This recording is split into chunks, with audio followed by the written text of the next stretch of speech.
자, 두 단계 하면서 마무리할게요. 자, 문제를 풀기 전에 답이 얼마보다 큰지를 어림해내는 습관이 있어야 돼요.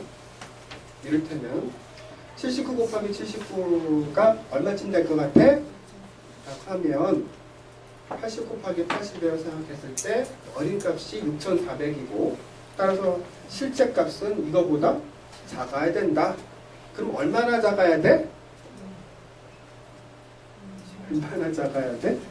라고 하면 또 좀 문제가 좀 달라지긴 하지만 바로 인근에 있는 이 문제부터 물어보시면 되죠. 얼마나 더 클까? 이렇게 물어보시면 돼요. 그러니까 두 자리 곱하기 두 자리가 처음 시작되는 교재를 보면 이거 계산하는 데만 한동안 또 신경을 써야 되는 수가 있어요, 사실은. 그런데 절대로 간과해서는 안 될 것이 뭐냐면 두 자리 곱하기 두 자리를 할 줄 아는 능력보다 큰 수의 나눗셈 약분을 더 잘하게 하는데 더욱더 중요하고 더욱 우선적인 것은 뭐냐면 바로 이런 거라니까.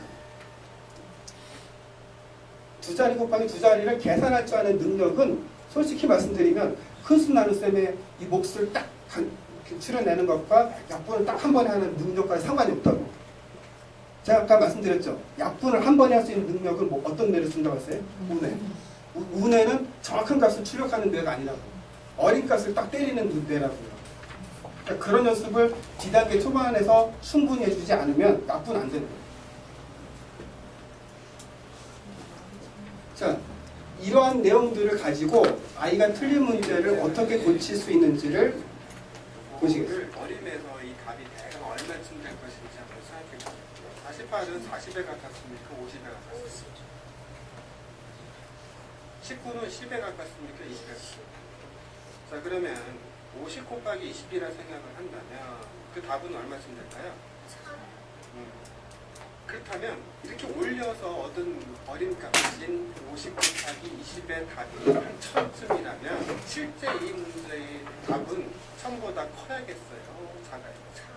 근데 지금 자기가 쓴 답은 1000보다 크죠? 자, 그럼 어디서 틀렸는지 한번 생각해 보세요. 위에 4분 30mm 40mm. 그렇지. 정말로 1000보다 안 되죠? 답이 어림으로 이렇게 답이 문제에 어울리는 답인지 아닌지를 알 수 있습니다. 이게 수업입니다.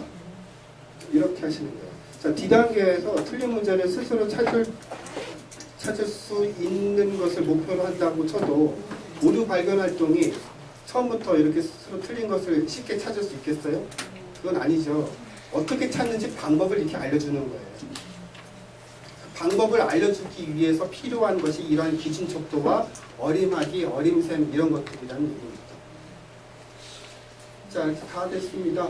D단계에서 기준 척도 지도하실 것 중 하나 또 확인해 보면 C단계에서 했던 것처럼 자, 위의 문제를 보시면 123 나누기 41이면 몫이 딱 3으로 나눠 떨어집니다.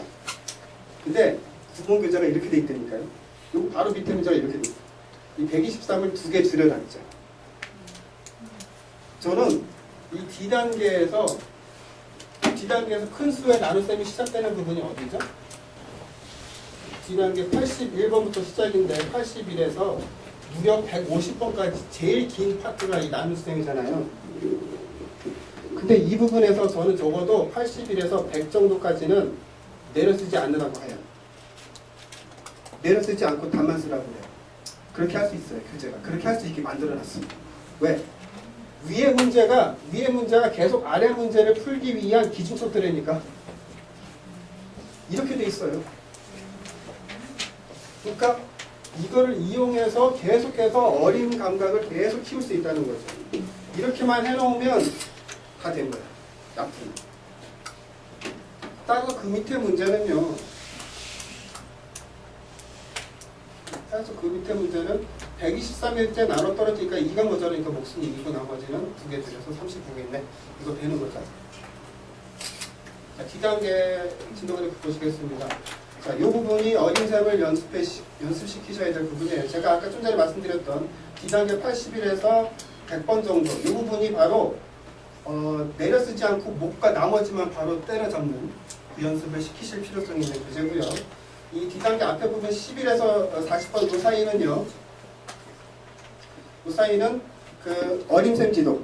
그러니까 그 계산 두 자리 곱하기 두 자리를 계산하는 방법에 초점을 맞추지 마시고 계산하는 방법은 어차피 익숙해져요. 자, 두 자리 곱하기 두 자리의 값이 대강 얼마쯤 될 것 같아? 때려잡는 연습을 시키셔야 돼요. 그걸 한 페이지 정도 하셔야 돼요. 다시 강조합니다. D단계에서 계산 순서에 초점을 맞추시면 한 번에 약분하기 안 돼요.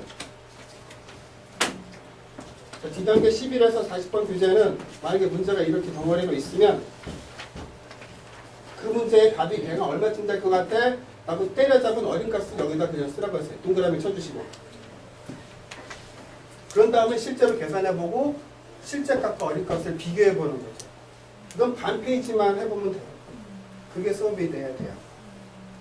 이거 계산하는 거야. 지금들이 할 수 있을 테니까. 물론 계산 순서도 헷갈려가지고 막 이렇게 찌질대게 하는 놈들도 있어. 그렇긴 하겠지만 자, 아까 제가 그 잠깐 동영상 보여드렸다시피 29 곱하기 82 이렇게 있다면 위에 수와 아래 수를 각각 어림을 해야 돼요. 올림을 하든지 내림을 하든지 해야 돼요. 어떻게 유도했습니까? 29는 20에 가깝습니까? 30에 가깝습니까?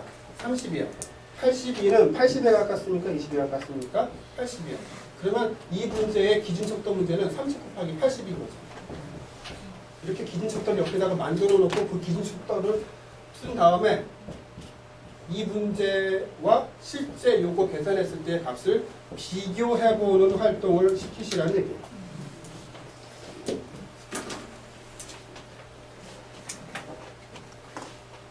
자, 나머지 뭐 약분 과제들에 대해서는 시간도 없고 자세히 설명 안 드리겠습니다. 지금 제가 설명드린 것들만 잘 지도하시면 한 번에 약분하기 여러분의 속을 내태우는 그 놈들이 안 되고 다 됩니다. 이 부분 특히 한 가지만 말씀드리면 약분 세트가 4세트가 주어져 있는데 초반에 2세트를 표준화선 시간을 아주 타이트하게 적용하셔야 돼요. 여기 D단계의 X분은 3분인데요. 3분에서 5분 사이에 풀려고 그러는데 3분에서 5분에서 풀고 있으면 안 돼요. 그러니까 이 초반에 그러니까 한 번에 약분하기는 뒤쪽에 181번에서 200번 사이 2세트에 한 번에 약분하기 과제가 나오는데 거기서 한 번에 약분하기가 잘 되려면 이 앞에 초반에 2세트 161에서 182 두 세트를 거의 2분에 가깝게 풀어야 돼요. 거의 2분에 다 맞춰야 돼요. 당연히 지가 틀린 건 다 잡아낼 줄 알아야 되고 오류 발견 스스로 지가 틀린 건 다 잡아낼 줄 알아야 돼요. 그런 아이여야만 한 번에 약분하기가 돼요. 그거를 특히 유의해 두시고 그러니까 당연히 뒤에 2세트는 그냥 여기 주어진 표준화선 시간대로 적용하시면 돼요. 이거 이 왼쪽에 2세트를 무슨 2분에 푸는 놈은 없어요. 3분쯤 오면은 다 통과시키시면 됩니다. 자, 오늘 강의는 여기까지고요. 자, 사실은 요거 가지고 충분히 치는 않겠지만 다시금 당부드립니다만 제가 오늘 말씀드린 강의는 지금 BCD 단계를 지도하고 있는 애들을 위한 강의가 절대로 아니에요. 지금 어디를 공부하고 있는 애들을 위한 강의입니까? 실내에서 A단계 하는 애들을 위한 강의예요. 걔네들을 위한 장기 포석으로 지금 여러분이 알아두셔야 될 것들을 지금 말씀을 드린 겁니다. 자,